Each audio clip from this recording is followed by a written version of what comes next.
good morning, good evening, good night, you lovelies. It is the one, the only Cappy D Bar. We're here to do a review for Smackdown, August 29th, 2025. This promotion started off, I think, a little bit earlier, being that they were in Lyon. I think that's like France or some shit like that. Go home show for Ass in Paris. I'm not that excited for Ass in Paris. The Ass in Paris card, also, it really needs a lot of work. It needs a lot of work. There's a lot of just non-story happening here. We'll be getting to that later. Being that some of these matches were put on to the card no less than 24 to 48 hours before the fucking pay-per-view. Crazy circumstance. Insane, right? It's not like a qualifier thing. It's like, hey, last minute thing. This is what we're doing. Like, there's been no build to this, no mention of it, but now we're just doing it all of a fucking sudden. What the fuck ever, bro. First segment of the night, we get Logan Paul and Cena. This is a pretty regular promo. I mean, at least these two are talking to each other, right? It's better than what the fuck we have to deal with Drew McIntyre and Cody Rhodes. I mean, also, really quick, congratulations to Cody Rhodes. You know, he did just give birth to a child. That's great. That's awesome. Not going to comment on how that affects the booking. It's not important. Congratulations, Cody, right?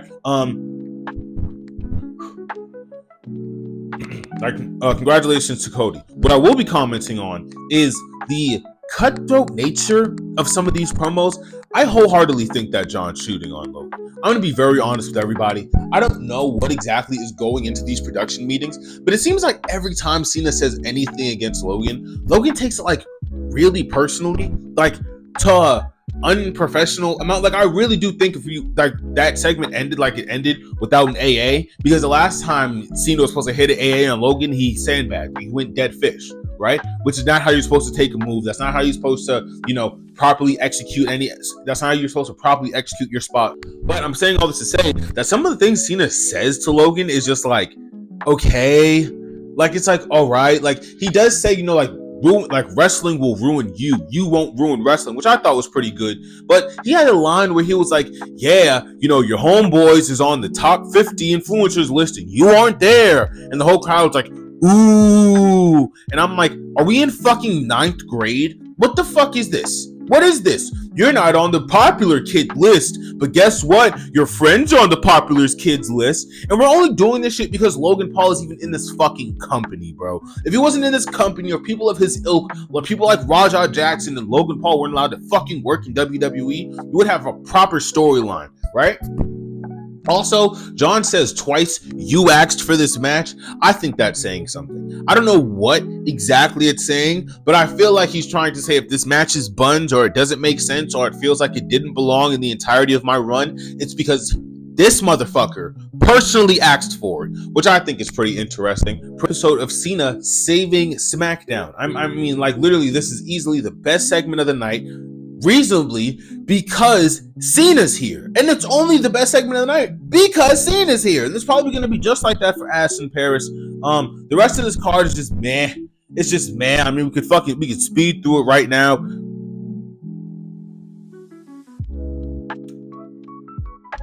I mean, we get Bliss versus Chelsea. I mean, really good match all around. I'm never going to shout on Alexa Bliss. Her having gold around her waist. And that's good for the product. I don't believe Charlotte Flair's out there, which is like good. It's good. Like, break up this fucking team. Whatever it is, get rid of it, bro. It doesn't even make sense. I don't know if they have a name. I literally think their name is like, we're not a team. I think that's their name. Like, hey, we're not friends, but I'm over it, right? More her service, Vortex shit. I'm going to be honest. I really do love Alba Fire, Piper Niven, and Chelsea Green. There are more heels in that locker room.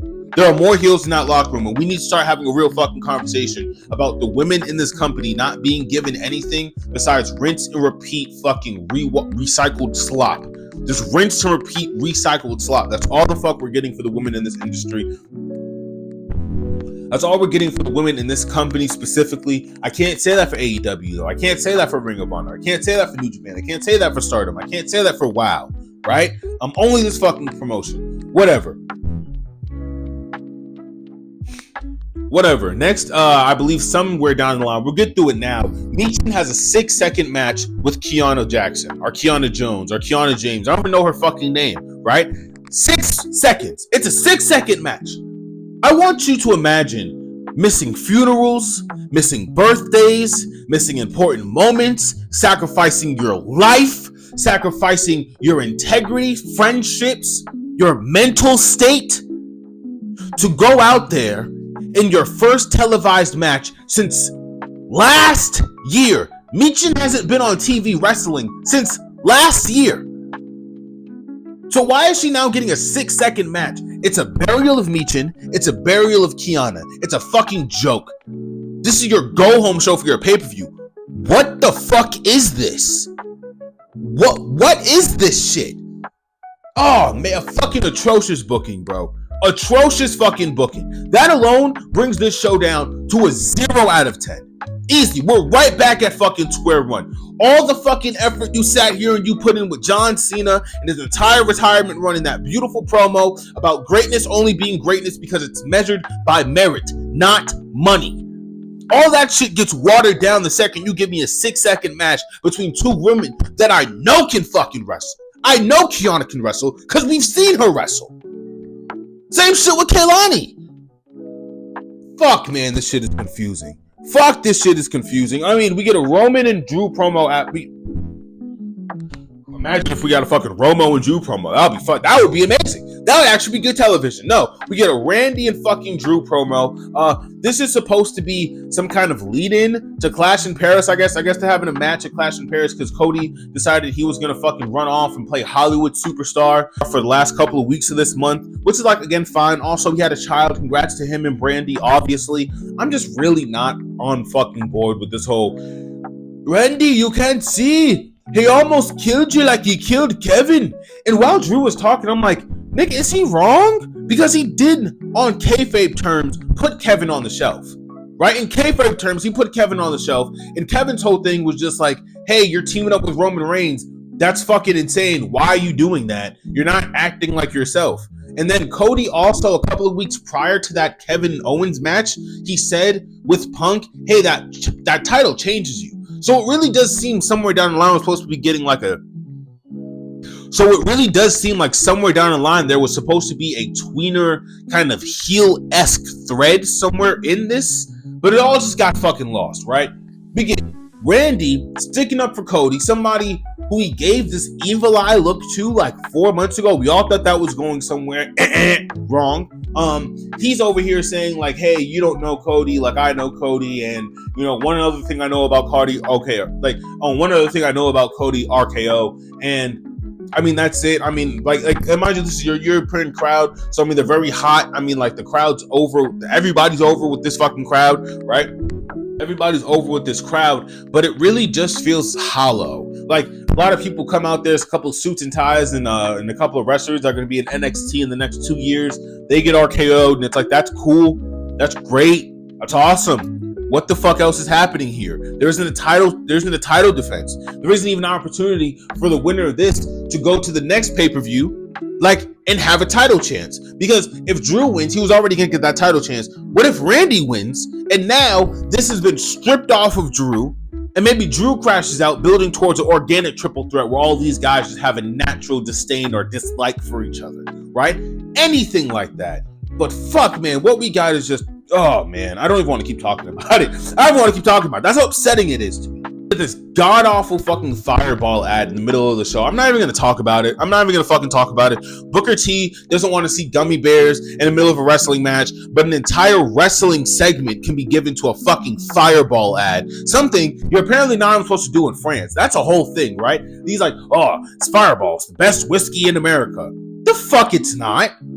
Like, that's just objectively not true. That's objectively not true. It's just not true, right? So for the ad to be there, why? And then for you niggas to lie, it's like, what the fuck are you lying about? Oh man, this show is hard. This show is a tough one. Because if there was a fucking logo, or if there was a fucking ad for gummy bears during the AEW fucking Double or Nothing, and then they pulled out a gummy bear spot, I'd be like, well, you know what? That was a little corny, but at least it fit. There wasn't even a segment where somebody got like Fireball poured on them or something. It's literally just here to sell Fireball. That's all. That's all it's here for. fuck is this promotion coming to, man? They're fucking whoring out every single aspect of this entire fucking promotion, of this entire fucking company.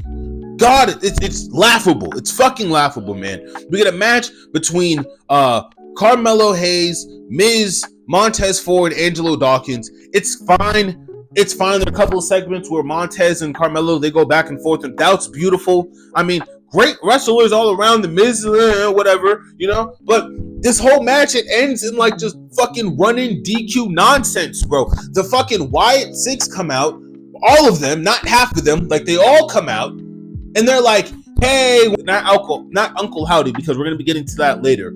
They all come out and they distract Miz from that fuck-ass feud that they had like a couple of, like last year?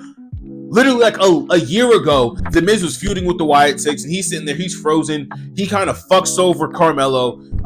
Montez Ford and Angelo Dawkins, they end up picking the W, and they're going to go up against the Wyatt Six at Ass in Paris. This match was made 10 to fucking 48 hours before your fucking...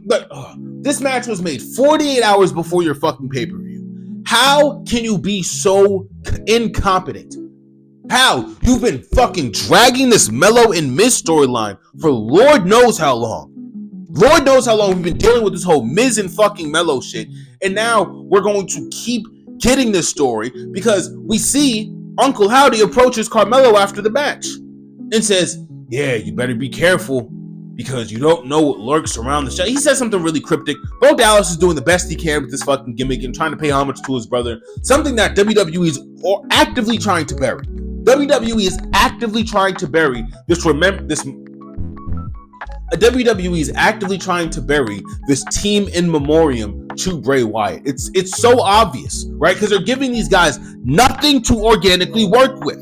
Nothing. It's just go out there and be spooky and then lose a match. The fuck am I going out there losing matches for if I'm your champion? Why am I going out there not having matches as your champion, as this massive fucking Halloween murder faction we're supposed to be? Whatever the fuck the concept is, right? It doesn't make sense. It doesn't make any fucking sense. We're probably going to see the Street Profits go over, even though they already lost their championships. Oh, fuck me, man. This shit's a joke. This shit is so fucking stupid, man. So fucking stupid. I've just been left baffled by the fucking booking on the show. Absolutely baffled, bro. Truly. Last match of the night, we get Solo Sikoa versus Sami Zayn. More Bloodline Inception. The match that fucking painted the landscape of 2023 wrestling. 2023 wrestling. This was a match you would have. Maybe 2024, right? It's 2025. Why are we still getting this? And then, apparently, for some reason, the Bloodline 3.0, they get the jump on fucking Sammy, and Jacob returns, and instead of us getting Jacob versus Solo, we got Sammy versus Solo. And Sammy goes over, meaning that Solo Sikoa had the championship for 3 months with 0 title defenses and lost. What the fuck is this? What is this shit? Honestly, like, is it entertaining? Am I supposed to be entertained by Sami Zayn picking up the secondary title that he won't be defending? Just like Julia hasn't defended her belt. Julia hasn't defended her belt once. Becky Lynch goes out there and she goes out there to talk up a storm. She talks up a storm and she shits on Brittany, yeah? That was such an awful fucking Irish accent. Holy fuck. I don't know what any of these motherfuckers, I don't know what anybody in this company is doing. We just got done with fucking One Piece. That story has been going somewhere for over 20 fucking years. Even this last chapter of fucking Harold and Roger being at the opposite ends of opponents. They're both opponents of Rocks. One wants to be a puppet of the world government. One wants to be the king of the pirates. This is the multiple layers to it. This story doesn't have any fucking layers. There are no layers to any of these fucking stories. Not a single one. Not a single fucking one.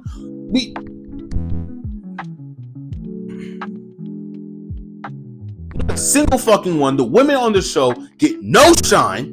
The people of color on the show get abysmal minutes and terrible booking. While we have to sit here and put up with fucking Chelsea Green and the Her Service for the 19th time this week. They're on NXT. I mean, fuck, sooner or later they're gonna be on TNA. How much more can you extract from a single faction or a single group of people? We seen what they did with fucking Monday Night Raw, Monday Night Judgment Day. Nobody else gets a match unless you're in the fucking Judgment Day, or you don't like the Judgment Day, or you have a fucking past with the Judgment Day from being in a past member. We have a past with the Judgment Day. Just zero organic, zero fucking originality, just zero originality going into this fucking promotion, man. 3 out of 10. 3 out of fucking 10. This shit was not good, man. It wasn't good, and it's so simple. If you were to give the pieces of this fucking roster anything to work with other than the way the game is supposed to be played. Because when Triple Fraud or when Triple K wants something, that's it. That's law. There is no moving it. There is no getting around it.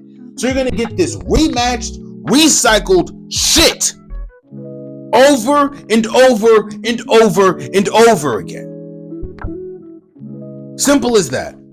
Simple as that, man.